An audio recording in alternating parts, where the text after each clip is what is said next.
Text today. I want you to, you have the sheets in front of you. Those out there in Zoom world, just listen closely. We're just going to do one verse. That's all you're going to need to pay attention to. We began the portion of Re'eh a number of weeks ago. It's Deuteronomy. It's in the middle of chapter 11. It opens with verse 26. Behold, I set before you today a blessing and a curse. The blessing in verse 27, that you will heed the commandments of the Lord your God, which I command you today. And the curse, if you will not heed the commandments of the Lord your God, but turn away from the way I command you this day to follow other gods which you did not know. And that's the verse I want to focus on, because that particular phrase, which you never knew of, which you did not know, the gods that you did not know, is going to be repeated in this portion 3 times. That same phrase. And I understand the verse if it says if you worship other gods, worship idols, false gods, all of that I get. But it'll constantly say which you never knew of. And you have it later in chapter 13. I'll just read it to you. If your brother, the son of your mother, tempts you in secret, or your son or your daughter, someone comes to you, someone close to you, and they try convincing you, let us go and worship other gods which you have never known, neither you nor your forefathers. Again, the focus which you have never known. And then the third time, again, chapter 13, he's going to repeat it in the Bible, verse 14. Unfaithful men have gone forth from among you and have led the inhabitants of their city astray, saying, let us go and worship other gods which you have never known. So what's this hang up on which you have never known? Why does the Torah keep emphasizing that the focus of idol worship is on the gods which you have never known? I mean, let's assume a person knows the other gods, right? He has pursued them in the past. Does that make it less reprehensible now because this God is not a stranger to you? The answer is that these seemingly extra words is conveying to us to help us answer a question of how is it possible for an intelligent nation like Israel, like the Jewish people, could sometimes be captivated by false gods. I mean, for us today, when we hear about idol worship and we hear about our ancestors made a golden calf, we struggle with understanding the temptation. I mean, there are some temptations that are easy for us to understand. Jelly donuts filled with jelly, we get. We understand that. Right? But the idea of bowing to a stone, it's hard to get people to a minyan as it is, though. Well, let's get you together so we can bow to a stone. It doesn't sell. So, and yet we keep having references in the Bible, in the Torah, about idol worship. So how is it that an intelligent people struggled with this idea of idol worship? Now, we understand the struggles today are different than the struggles were back then, but clearly even our grandparents, our ancestors, why so much of a focus on the struggle of idol worship? And the words that we started with, that you did not know, is going to help us understand it. I want to go to the prophet Jeremiah for a moment. And he talks about the moral decline in his period of time of the Jewish people. And he's astounded by this phenomenon of how they can go after idols. I'll read to you from the book of Jeremiah, just a few verses. So says the Lord, what went wrong? What wrong did your forefathers find in me? He's quoting God. What did you find fault in me that they distanced themselves from me and they went after futility? Has a nation ever exchanged a real God for those who are not gods? Yet my nation exchanged their glory for the futile. You guys have a relationship with me. You know me. And you traded me in for that? O heavens, be astonished about this. My people have committed 2 wrongs. They have forsaken me, the spring of living waters, to dig for themselves cisterns, broken cisterns, that do not hold the water. They're chasing after gods that don't give them anything, that can't give them anything. I planted you a noble vine stock throughout of right seed. Now how have you turned yourself into a denigrate wild vine to me? They said to the wood, you are my father, and to the stone you gave birth to us. So you're bowing to wood and stone saying that they created you? Now, in each of our generations, some of our best and finest have been consumed by, in the past times, idols, or today I would say ideologies of all types, idolizing and worshiping them to a point of blind faith. And this is something that goes on in each generation, because in each generation this new movement will arise with this promise that it can heal the world, that it can fix all your problems in life. And in every one of these movements that come along every generation, you tend to find Jews as part of the movement. I want to pick a dark period of time not that long ago. One of the most astounding and saddest examples was the Stalin era in the Soviet Union. Untold numbers of Jews blindly sold their souls to the communist ideals and to the Communist Party. We were the greatest supporters of communism. And what did it give us? It brought hell to us, hell to the Soviet Union, and hell to the world. Who was Karl Marx? A Jew. He was the son, the grandson, I should say, of two Orthodox rabbis. That's who Karl Marx was. He was the son of parents who converted to Christianity, raised in an Orthodox home as parents, and they converted to Christianity. And this man, Karl, this anacle of two rabbis, became the intellectual father of socialism. Leon Trotsky, another name that you're familiar with. You know what his real name is? Label Bronstein. That was Leon Trotsky's real name. He was Label Bronstein. Again, the intellectual father of Russian and later Soviet communism. He, along with Stalin and three others, fought between themselves to succeed Lenin as leader of the Communist Party after Lenin's death in 1924.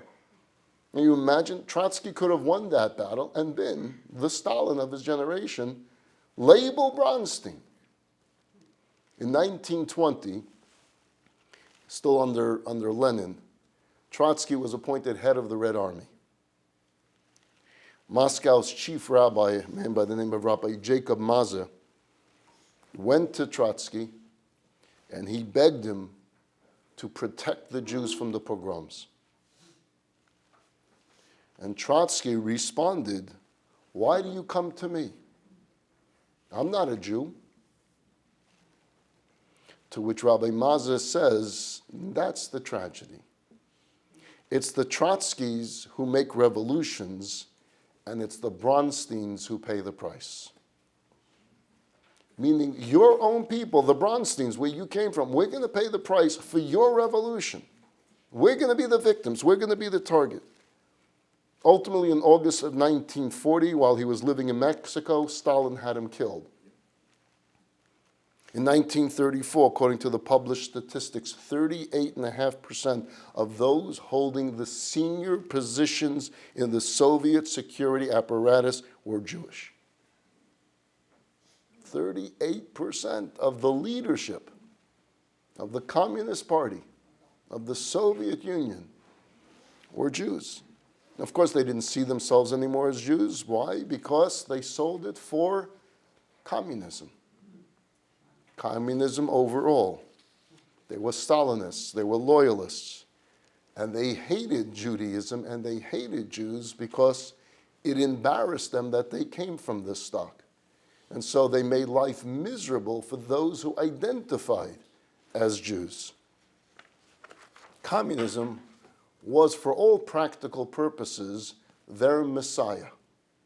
Like we say we want Mashiach now, like we wait for Mashiach. They had Mashiach. Mashiach was communism. That was the new world order that they dreamt about. Most of them were later killed by Stalin in the purges of the 1930s and the 1940s. So that 38% that I spoke about 37% of them were all murdered by Stalin. One Jew was a man named Genrikh Yagoda. He was the founder and the commander of the NKVD. That was the secret police. This was the organization in charge of all the murders in Russia done by Stalin, by the communists. His Jewish deputies established and managed the Gulag system. And then, at some point, Stalin turned on him and Yagoda was executed. He was replaced by a guy named Yezhov. Yezhov was not Jewish, but he was married to a Jew. His wife was Jewish. During the darkest period of terror, when the communist killing machine worked in full force, Stalin surrounded himself with Jewish women. That was his pick. He wanted Jewish women. One of Stalin's closest associates and loyalists, a member of the Central Committee and the Politburo, was another Jew by the name of Lazar Kaganovich. A guy named Leonard Reichman was the head of the NKVD Special Department, chief interrogator, all Jews. But even outside of the Soviet security apparatus, millions of Jews and intellectuals were staunch ideological supporters of the communist ideals and parties, not just in the Soviet Union, but even here in this country. How could this happen? Let's go back to the words of Jeremiah. They have forsaken me, the spring of living waters, to dig themselves cisterns, broken cisterns that do not hold water.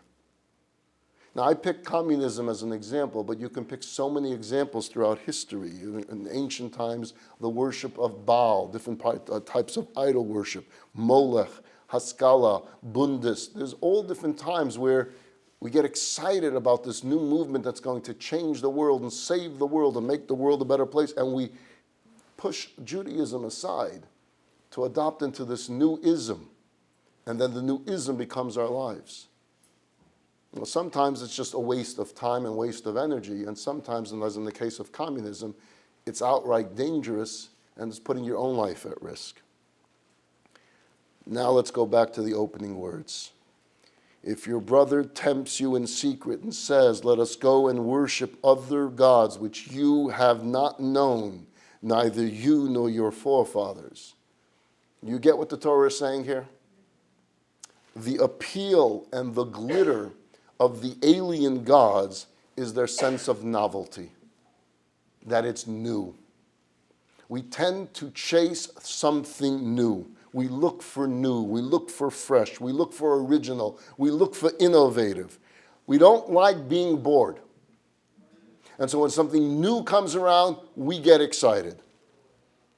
Those new gods that the Torah refers to that you never knew, they provide that high for the person, for the community, for a nation to say, let's chase after that. Why? Because it's new. Something our parents didn't have, but we have it. So the Torah is giving us an answer in these verses as to how can people chase it, because it's presented to them, it's marketed to them as something new. If Stalin came along and said, I have some evil ideas, who wants to follow me? I don't know that there would have been followers. I don't know that Jews would have necessarily followed. But when it's dressed up in Leon Trotsky's words and in Karl Marx's words, as this is going to bring equality to all. Hey, aren't you tired of living in a society where the rich have and the poor don't? We can change all that. We can make it all equal. All we have to do is sign up for this. It sounds great. Socialism can be sold. Communism, the theory, can be sold in lecture halls with intellectuals there. That's why here, even in this country, people that tasted the freedom of the United States were still getting together in Madison Square Garden for communism, and at times for Nazism. Madison Square Garden was packed to capacity with Nazi supporters before it became illegal to do so.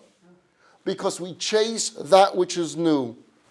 Fishermen know that the best time to catch scores of fish is right after a heavy rain or even during a heavy rain, because the fish jump to the top. Now you're wondering, why are they going to the top? They're in water. What do they need other water for? They need to get wet? They're wet all the time. They're submerged in water 24/7. But yet when it rains, the fish come to the top. The answer, the Medrash says, is because they like fresh water. It's new. It's different. The rain brings extra oxygen. It cools the water, so they like it. So they come to the top. The smart fishermen know that's when you go out. The lazy fishermen that are looking for relaxation say, it's raining, I'm not going fishing today. But the smart ones say, no, that's the time to go. Maybe just put on a raincoat. You can be uncomfortable if you want to catch fish. That's the time to do it. We are like the fish. We're yearning for fresh water. We're bored. We're tired of the same old stuff. And so when we hear a new ideology out there, or this new vision for the planet, a new manifesto, a new revolution, we're enamored by it. And we are often transported for this creativity, for this novelty, for something different. And we start telling our friends, come with us. Exactly as the verse says in the portion that we're studying. Come follow me to something new, something that your fathers did not know. That's the attraction. Not something of our parents and our grandparents. That's an attraction too. We like to think of ourselves as progressive, as new, of gaining on the past generation, of doing things differently. And so there's an excitement if we break the continuity, so to say, and do something that's, we are innovative people. It brings about this excitement. That, says the Torah, is the power of all idolatry. It's the discovery of alien gods that your parents did not hear of, that you didn't grow up with. I get to go against the old generation. I get to innovate. I get to be something new. I get to preach about something new. There's an excitement to that. And then, as often they find out after a few years, that you discover that these revolutions produce nothing but confusion. That's at its best, it's just confusion. At its worst, it's destruction. How many people died in the hands of Nazism? How many people died in the hands of communism? I mean, you know, the numbers are staggering. They're beyond statistics. It's like, because of an ideology started by a Karl Marx that came up with a lecture and some writings. How much has the world suffered from this ideology?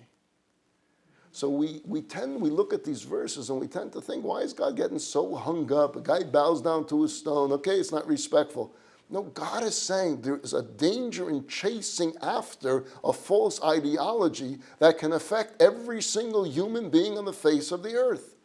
And you have to care about it. Why? Because you're the chosen people. I'm relying on you to fix the world, not destroy the world. Don't be part of a movement that's going to destroy a world. That's why he's so hung up on it. And that's why when he mentions it, he keeps referencing that you knew not. It's the newness that drew you to it. Think about it. Apple, the iPhone people, they get it. Every September, they come up with the new, right? And this young man sitting to my left, he waits online, he's there at midnight, to be one of the first in the world to get the new one. Now again, when you're dealing with iPhone, okay, you know, we make fun, we laugh, eventually we end up getting it ourselves because it has a better camera, it has this. But the idea of newness has this excitement. Think in marketing today, right? Every single product, they keep every once in a while coming out and they put that word new on the wrapper. What's new about it? It's new. Why? When you see the word new and you're in your shopping cart, it's new, I got to try it. That new word is attractive. Yes, Jack? The proof of that is simply every new teenage group creates its own clothes, its own music. They like, and they love that. Separate. Right, right. It's their own. It's their own. It's unique. Yeah. So newness tends to work for us. Something about our DNA gets drawn to something new. And that's why it sells so well. Except for if you remember New Coke. Anyone remember New Coke? It bombed. It bombed. They came up with the new Coca-Cola, what was it, about 30, 40 years ago? Remember? It wasn't, and we demanded the old Coke back, so they called it Coke Classic. But I don't think new Coke exists anymore. Sometimes we're smart, and we say it's not, give us the old better. In social life, great struggle that happens with marriage. People are married for 18 years, 20 years, 30 years. And then they see something new out there. How many marriages are broken because someone looked at something new and exciting? Whereas that which I've had all these years, it gets boring. Newness has this drawing of attention, of our attention and our excitement. And it could, as we use the example of Stalin, it could bring tremendous damage to a world. So the Torah, it talks to us, and it warns us about the glitz and the dazzling effects of that new thrill. God, the creator of the world, gave us a blueprint for living, a manual for proper conduct. That's the Torah and the mitzvot. And it provides us with the most noble lifestyle ideals and perspectives and truism for us to govern our lives. It presents it to us, both for individually and collectively as a people. I know if you just read the text of the Torah, and especially we have these words, the blessings and the curses, God can come along at sometimes harsh, right? Don't do this and don't do that. But the more you get to know God of the Bible and God of Jewish history, the more you understand that God is a loving Father. He's our creator. He made us. So he's like our father and mother. And he cares about us, and he loves us. The greatest gift that a parent can do for a child, and the greatest demonstration of love that a parent can do for a child, is to teach the child what's going to bring them happiness in life and what won't. God giving us the manual really is a parent talking to us and saying, look, I'm going to present this to you, and I'm going to tell you. Find the strength to follow it, and it's going to bring joy. If you don't, it's not that the angry God is going to get you. It's not that I'm above and I want to punish you. That's not what it's about. It's the machine won't work. Life won't work if you don't follow it. It just won't. Now, you may want to find that out yourself. You have free choice. Ultimately, you will find that the manual was the best path for you. But I'll give you space. I'll let you decide. You have that choice. When you buy, we'll stay with the iPhone. When you buy the iPhone, it comes with that manual. Got a little booklet folded up in the size 2.5 font, right? So how do you know how to use it? Because you have someone like Jacob working near you, and he seems to know. He probably read it at some point. And he shows you if you push this button, if you push this button. But I look at all these buttons, and it only has icons now. It doesn't even have a word, and I'm supposed to know what it means, right? So what if I didn't have someone to show me? I have this gadget. I have no idea what's built into this gadget, what it can actually do. I know it can make a phone call, but it could do probably about 1 million other things that I'm not aware of unless someone shows me or I read the manual.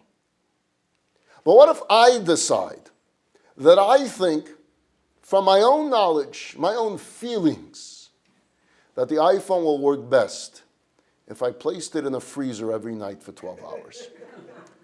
Instead of charging it, no. I think it wants to be put into a freezer. And I put it into a freezer every night, 12 hours. And it doesn't work. And I go to the Apple store in the Oaks Mall and I say, you sold me something that doesn't work. And the guy looks and he says, it seems to be frozen. Why would it be frozen? Oh, well, I put it in the freezer. Why did you put it in the freezer? Because I thought it would be helpful. But the manual doesn't tell you to do that. It tells you to plug it in at night. Now, it's a silly example, but do we not do this? God gave us a manual for living. Don't put it in the freezer. It won't help it. He tells us what to do. We don't follow it, and then we're angry at God when life doesn't work out. And we go to the iPhone store and we say, it's not working. He said, did you read the manual? And we said, the font is too small. So get a magnifying glass. We say to God, the Torah is too difficult, but I gave it to you to help you through life. At least read it. At least study it. Investigate it. Try to incorporate some of it into your life. You'll find the phone works a lot better. In the words of the previous Lubavitcher Rebbe, the sixth Chabad Rebbe, he wrote, Torah and mitzvot encompass a human person from the instant of emergence from his mother's womb until his final moment comes. They place him in a space filled with light, providing him or her with a healthy way of thinking, with acquisition of wonderful moral virtues and good, kind behavior, not only in relation to God, but also in relation to his fellow man. For whoever lives his life according to the Torah and the instructions of our sages lives a life of deep joy and satisfaction, materially and spiritually. But for many, it feels old. It feels stale. It feels boring, perhaps. So when this new prophet comes along, or a new guru, or a new professor, or a new book, or a new author, or a new political figure, or a new scientist or philosopher speaks and gets it on, what's the channel where everyone does that short talk? TED Talks, right? And it goes on to podcasts, everything today. I mean, today you can reach 1 million people in a matter of 24 hours, right? You say something hot, it gets on TikTok, it gets on Facebook, it gets on Instagram. It's out there. And it spreads like wildfire. Everyone's doing it, right? Because it's popular to do. We often throw away that which our parents taught us, that which our bubbies and zadis taught us, that which their parents taught them, going all the way back to Sinai. We trade it in for that which is quote unquote new. I mean, classic every single day. A new book comes out on how to lose weight, okay? I mean, we keep buying them. They work for about a week, right? Then Hanukkah comes along and we eat jelly donuts, and so much for that book. Right? I mean, this newness just keeps on coming. I guarantee you there will be another 1,000 new diet books that will come out in 2023. And millions will be sold. And then 2024 will come around and we're still gaining weight, right? At the same time that they're coming out, well, potato chips are still coming out with new brands, right? The newness will keep getting to us. So we'll keep buying the books and keep buying the new foods. So the Torah warns us and tells us to be careful about chasing after newness. Because this new, never before known to mankind idea is just another in a series of bogus ideologies that will keep coming along and keep trying to draw our attention. I'll give you an example. We used the example before of fish, so I'll stay on fish. It seems like today is fish and iPhones. So if you take a look, I remember as a kid, did you go to Coney Island or some amusement park, you used to win the prize, the goldfish. They used to have those, at least, instead of winning the stuffed teddy bears, you used to win goldfish, right? You'd bring it home and you put it in your little goldfish, and you bought the food, the goldfish food. I know I did. When I was a kid, I used to stare at that goldfish, right? Just like sit in front of it. I took great pride, named my goldfish, gave it different names, right? They don't move too much. They can stay in that same position in that little fish tank for a very long time. And you just stare at it. You're waiting for it to do some tricks, Shamu does tricks at least. Come on, do something. They'll do a flip. Nah, it just stays. Just stays. Now, when you're changing the water and you take that goldfish out of the water just for a few seconds, what happens to that fish? Well, let's say it's just a few seconds. What does it start doing?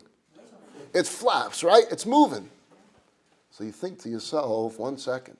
When the fish was in the water, it looked dead. It was doing nothing. When I took it out of the water, now it's moving. So isn't this better? Which one looks more like life, right? The guy sitting there doing nothing for 10 hours looks pretty dead to me. But this guy is moving every single limb of his body. He's doing a dance. Ah, that's living.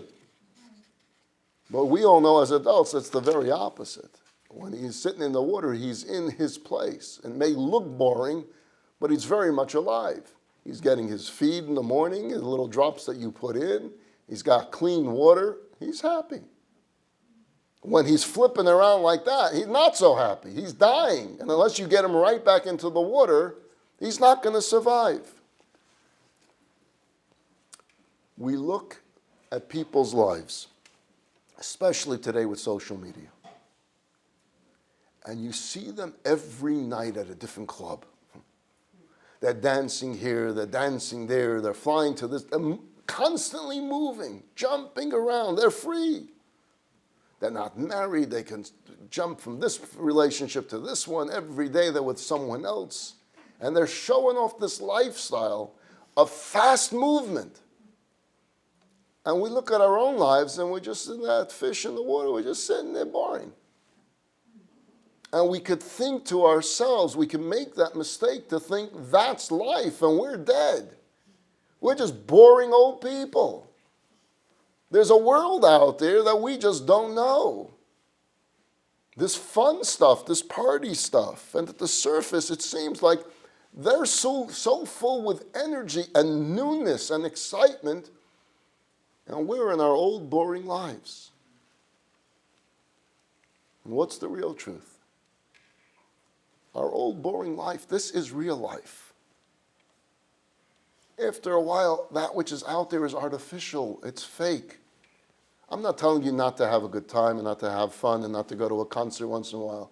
I'm telling you that that's not the focus of your life. That's the extra bit of joy you get on the weekend. A legal holiday weekend, you have a Monday off, all right, go on a vacation. You take a week off from work during the year, you can go. But to make that your life, to make that the focus of your life. Let's look a little bit at the goldfish life, the boring life. You get up early in the morning, you go to a synagogue for morning services. You put on the same tefillin, the same talis, you take out the same prayer book and you read the same prayers. I can see how from the outside that looks very boring. But I get to speak to the Almighty God every single morning. I mean, what would you do, again, if you're politically interested, I don't care which political party, but let's say you were granted a private meeting with a senator, a United States senator. It's an honorable thing. Let's say you got to get to the Oval Office to meet with the President of the United States. It doesn't make a difference which president and which political party. To get an invitation to the White House is an honorable thing. To get an invitation to the Oval Office is an honorable thing. You'd get dressed up, you'd be prepared, you'd be nervous, you'd think about what you're going to say. Going to a synagogue means you're meeting with the president of all presidents.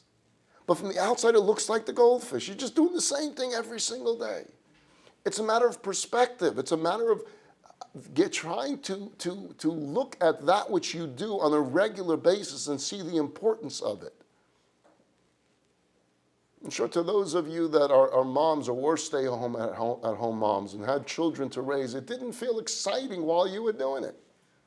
I spoke last week about my mother. It was hard work. I knew it was hard work watching her do it. But what's real life when we look at it? What's real?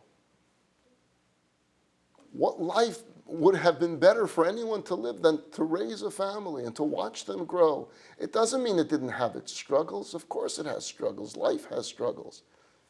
But when it's all said and done and we look at that which we invested in, the goldfish sitting in the same place doing the same thing really, really has the real precious life, rather than the goldfish that's jumping up and down every single second because it can't sit still. We can't always confuse the new with positive and the old with negative, because sometimes it's the other way around. Sometimes we're searching for the new because we're dying inside. And each night we need a new high to get us excited again to go on through life. But when you become one with yourself and at peace with yourself, when you know who you are, you're not embarrassed by who you are, and you're proud of your identity, your faith, your religion, your Judaism. Your life may look boring, but it's not. Because you submerged your life in the giving waters that God gave us. And that's the healthiest place for us to be. There was a king who, aside from everything else that made him king, he was also a great artist. He loved to draw and was very good at it. His pieces were hung all throughout the palace. Everyone would love to come to the palace, not just to honor the king, but to see the beautiful art exhibits. He had a child, the prince. And of course, he wants him one day to be king, but what else does he want? Emotionally, he wants his son to become an artist too, because art has meant so much to the king. He wants art to mean so much to the prince as well. And the young boy growing up observed his father's love for painting and expression and was studying it as well. And the king was thrilled that his kid seemed to love the art of artistry. So the king hires this famous artist to give his child lessons and told him, you're going to get paid a huge amount of money if you're successful in turning my kid into an artist. 2 weeks later, the artist comes back to the king.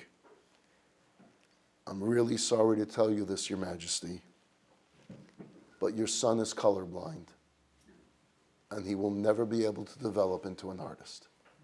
He just doesn't have the ability to recognize colors, and without that, how's he going to draw? The king was heartbroken. His only child, who was interested in painting, who wanted to paint, and yet he couldn't tell red from green and blue from gray. So in desperation, the king announced to his kingdom, whoever could somehow figure this out, to teach my kid to paint, you'll be set for life. If you can overcome his handicap of being colorblind and still turn him into an artist, you'll have wealth like you've never believed. I'll take care of you for forever.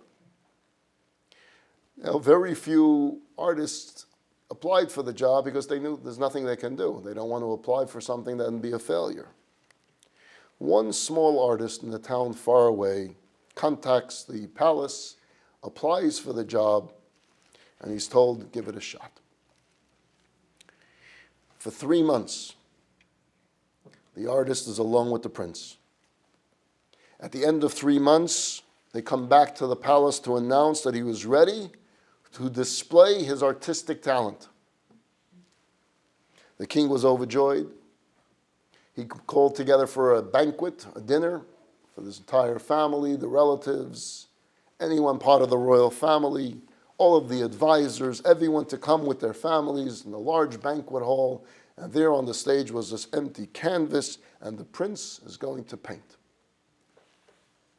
To everyone's amazement, the prince walks up to this canvas on the stage. He looks closely at it, takes his brush, dips it into one particular color, begins painting, and then the next and the next. And the first wasn't making much sense, but at some point, the image was emerging. It was a magnificent piece. The applause breaks out. The king is overjoyed. Let's do this again next week. Next week, the same thing happens. The prince comes, draws a magnificent piece. What the artist did during this 3-month period is he created something we knew as children as paint by number. So he did this light sketch on the canvas of just light lines that the eye in the room would not see. And he put a number there, and the number connected to a number on the table. Anyone do paint by number as a kid? I can't draw to save my life, but I did paint by numbers. My mother would hang them up in the house. I felt so good, like I was an artist. I was like the prince. You feel great about it. You didn't do nothing, but you stayed within the line. That was an accomplishment. At some point, the prince started getting the confidence in himself, thinking, hey, they think I'm a great artist. And so what does he do? He throws away the canvas of his instructor and he puts on an empty canvas thinking he can do it. And how does that turn out? A disaster. Sometimes it's better to paint by number. Sometimes we shouldn't be embarrassed to open up a manual and to look, what are we supposed to do and how do we do it? We think we can do better on our own. We think we can decide life on our own. We think we can come up with our list of morals and ethics on our own. I don't need some ancient teachings from Sinai to guide me, to teach me. I can do it on my own. Or maybe you can. Maybe you have that gift. Maybe you have that inborn moral compass and it'll turn out right. But most of us are not born artists. And if we're colorblind, we're going to end up putting up a canvas of disaster. I'd rather paint by number. Tell me what color to put, at what time to do it, and what day to do it. You want me to light menorah for these 8 days? Okay, I'll do it. How? This is okay, I'll do it. This is what Shabbos means? Okay. I may have to take time to study. It may take me 3 months to learn one mitzvah, 6 months, a year, a decade. But I'd rather paint by number. I'd rather be given instructions. Yes, instructions that may be complicated and difficult and complex. Give me something to work with, because left alone, that could be far more challenging.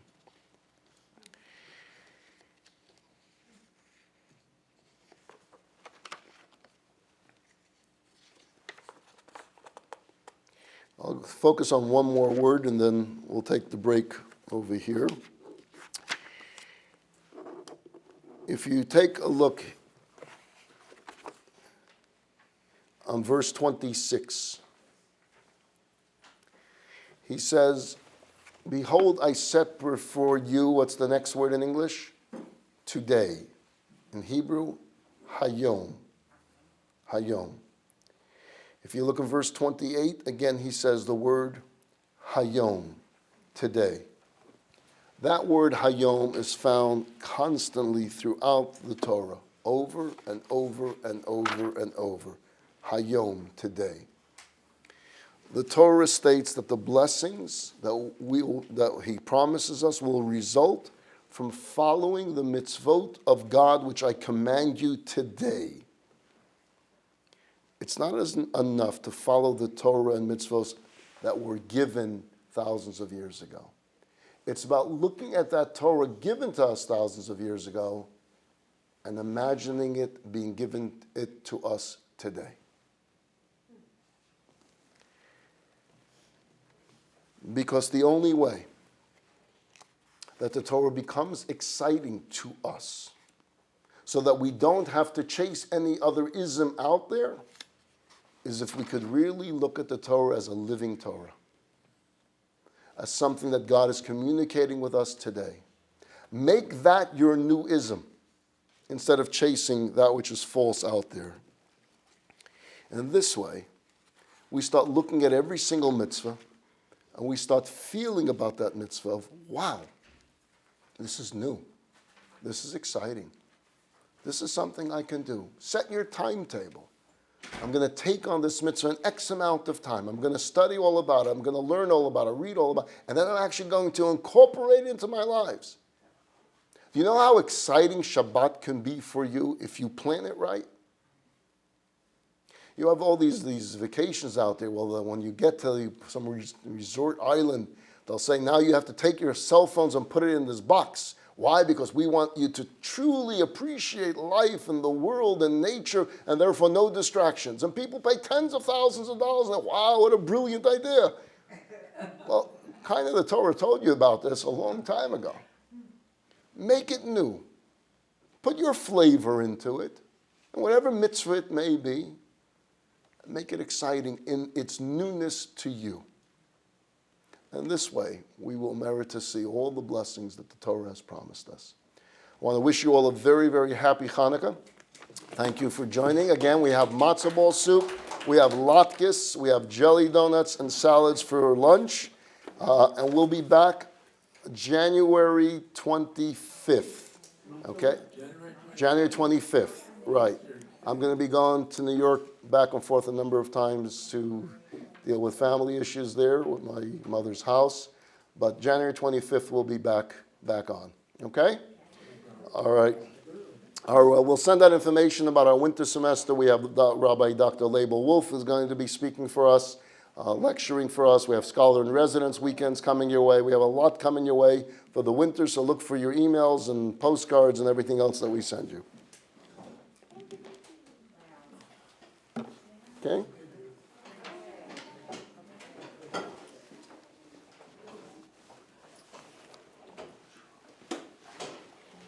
How do I? Where is this hooked up? Here. Where's what hooked up to? Here.